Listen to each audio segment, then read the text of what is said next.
Hi, I'm Ken Wray. I'm the mayor here in the village of Sleepy Hollow. This is one in a series of presentations I'm doing about what's going on in Village Hall, what the trustees are doing, and what I'm doing, and a report on some of the major projects that we have before us. One thing I'd like to lead off with, because we're standing on the site of the former Mallory battery plant right here, is that there is active testing going on to test the properties right around here, and I want to urge everyone, as we have several times before, if you own property somewhere around this lot, please have it tested. Now is the time to do that. One of the areas that I'm pleased to talk about is our village budget. We adopted a new budget. We were able to come in at just under 2% for homeowners. This is the third budget in a row that we've managed to do that. As you'll recall, 3 years ago, we had a budget that was 0% increase, and last year we had one that was around 1.5%. So combined over this cycle of 3 budgets, we've had an under 4% increase. The village government, the board, takes it very, very seriously. We know this continues to be a bad economic time. It's very tough for folks, and we've been working very, very hard and continue to work very hard to make sure that we not only project lower spending rates, but that we actually follow through with that.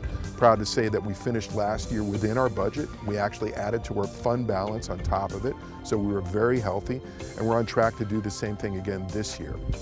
One of the things that's really going to help us in keeping the line on spending is our new treasurer, Sarah DiGiacomo, who came to us from another river town.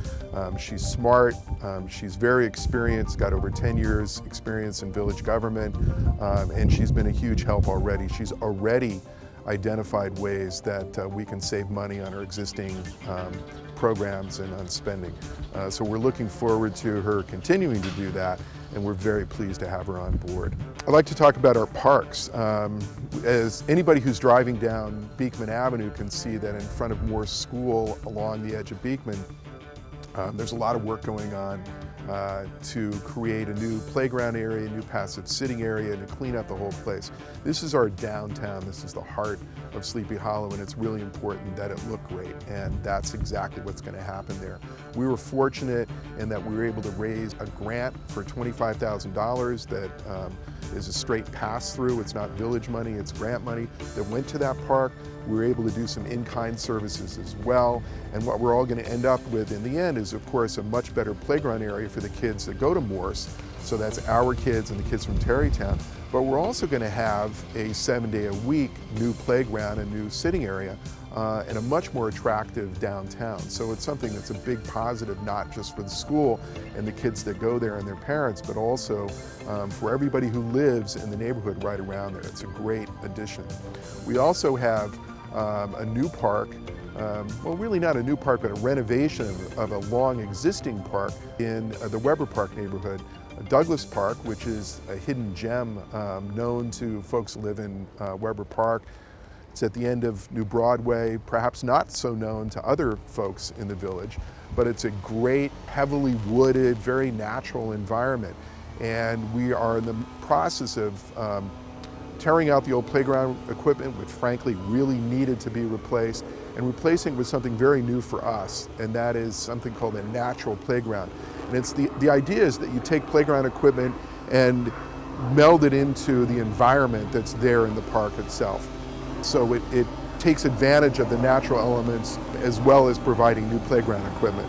And we're really looking forward to the completion of that. One of the other things we've been doing in the park, as close observers of our work will note, is changing the rules on the use of the park. In years past, we've had a lot of problems with very large groups sort of saturating a park, and none of the parks can really handle that. Kingsland in particular. As you know, it's a county park that we manage for the county. It's been the site of some very large events and some very large private events in the sense of people coming in there. It really can't handle that. On a very practical level, think of it this way. There's only one bathroom. You can only have so many people in there. You have to restrict the number of people there. So we've put in a number of new rules in terms of the permits and parking regulations and things like that. We made a number of those changes before the season started. The season is now over as I tape this, and we'll be reviewing this summer what happened, what worked well, what needs some more improvement, some tweaking, and we'll put that in place before next season. People coming up to me and to the trustees and say, hey, what are you guys doing about sharing services? How come we're not combining our DPW or other parts of village government with other people? What are you looking at? How come we have all this duplication of effort all over the place with our villages and the county and so on? It's something that we take very, very seriously.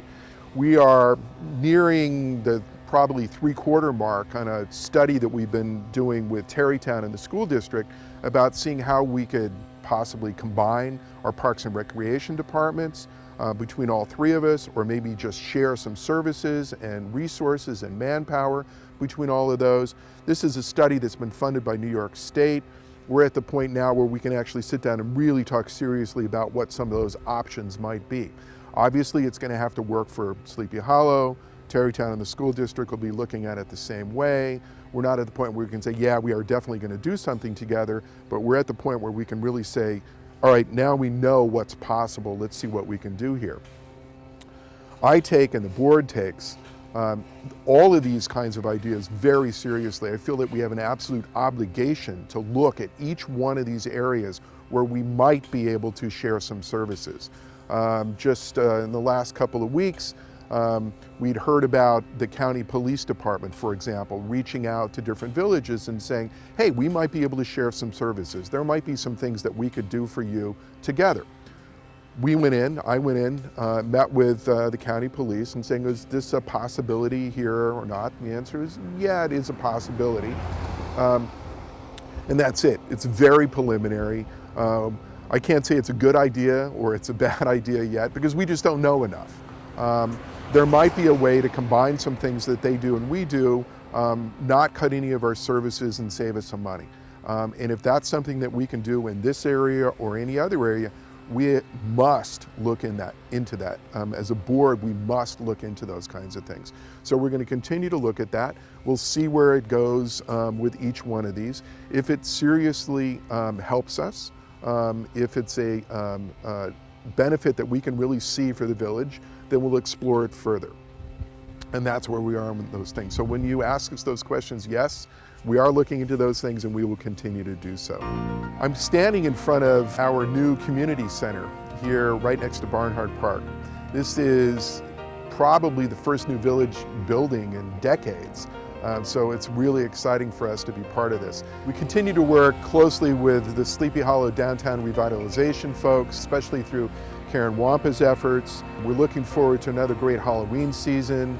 We're going to bring back the street fair, which was a huge success last year. It was just really fun. If you weren't part of it, you should come down again. We're becoming known through some of these activities, the Swim for Life, the Swim from Nyack across the Hudson River, which raises money for cancer research, which is a tremendous benefit. We've run other kinds of athletic events here. Same group that we're working with on the 10K race, the Rivertown Runners, a local runners organization, is working with us on the early stages of trying to sponsor a half marathon that we would be doing next March.